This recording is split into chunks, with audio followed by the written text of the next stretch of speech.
When you talk about Asian Americans, you're talking about different lived experiences, different socioeconomic status, different age groups. Detroit, it's an important one. That's still our root. When we first came to Michigan, nowhere else but the Motor City. I truly believe that Detroit is our hometown.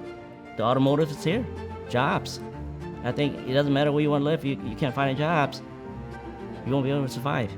So I think Michigan is the best place for that purpose. My grandfather came over first. He was also a plant doctor for Chrysler at one point. So my parents met at a union rally in the parking lot of a Chrysler plant. So that's how I came about, which is a very Motor City type story. So my father, he ended up going to U of M for like his master's, and then he got hired by Ford, so he stayed in Michigan. He worked at Ford Motor Company from the time they recruited him out of college until he retired. My dad, he worked at General Motors. He started about 30 years ago to this date, essentially. June 1994 was when he started. He got that job from a mutual friend who also came on the boat from Vietnam. And I followed in his footsteps, staying in the automotive industry, and that was kind of where my career took me. And just being in this industry and the importance of it here in Michigan is kind of what made me stay. I was born in Missouri. I left Missouri in 2017 to attend business school at the University of Michigan in Ann Arbor. I had a career before business school in policy and international development, and saw that there was a concrete ceiling for women of color in progressive politics in Missouri. So I decided to stay in Michigan because my then boyfriend was working at GM, and then we got engaged and married, so I'm here. People talk about the history of Detroit, and of course it's the auto industry and the fact that it was the arsenal of democracy during World War II, things like that.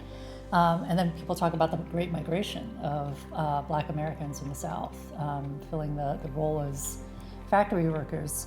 They don't talk too much about the 1965 immigration wave. And so we're also part of that industrial sort of sweep of history, but that's something that's not recognized. What I love about Metro Detroit is there's so much opportunity to build what you want. Personally, I pitched a South Asian radio show to Ferndale Radio, and they said, great, do it. And I can't think of other metro areas that have that much latitude to allow somebody new to come in and just try something, even if it fails. But when I was young, I mean, there was not very many Asian Americans playing rock and roll, punk rock, whatever, and even fewer female.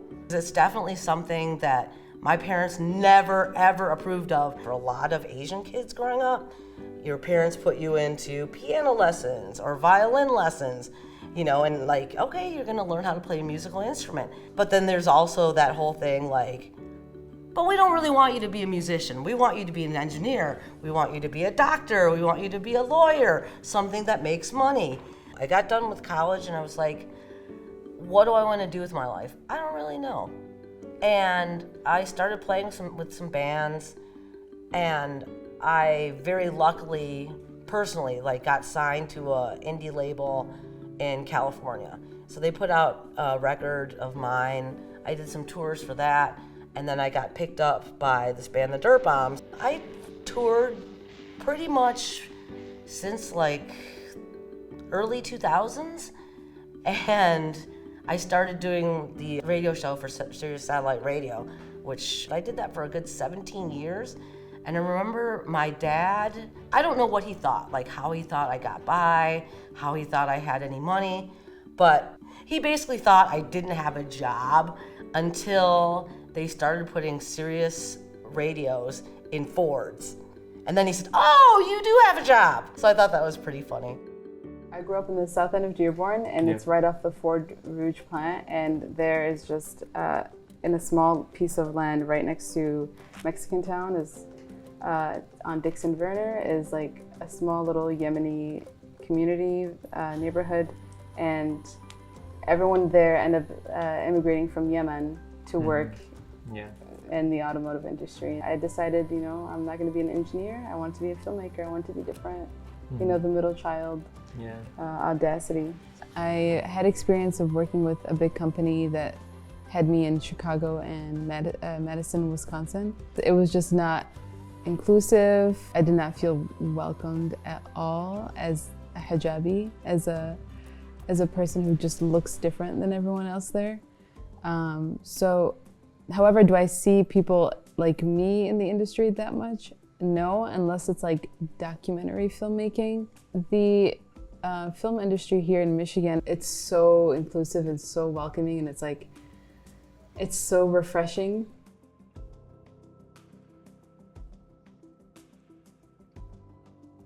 So in addition to my professional automotive career day job, a group of us in 2019 decided to celebrate and organize Lunar New Year. In certain temples around here in Michigan, they typically hold an annual Lunar New Year event, which is a big celebration across Asian cultures. But in 2019, we didn't see anything big in Detroit. We knew a lot of different Asian communities with the organizers. We filled up the place. A few hundred people, I would say, attended, and I think it really put a spotlight on the community and just the power of the Asian community in Detroit. These are our organizers here.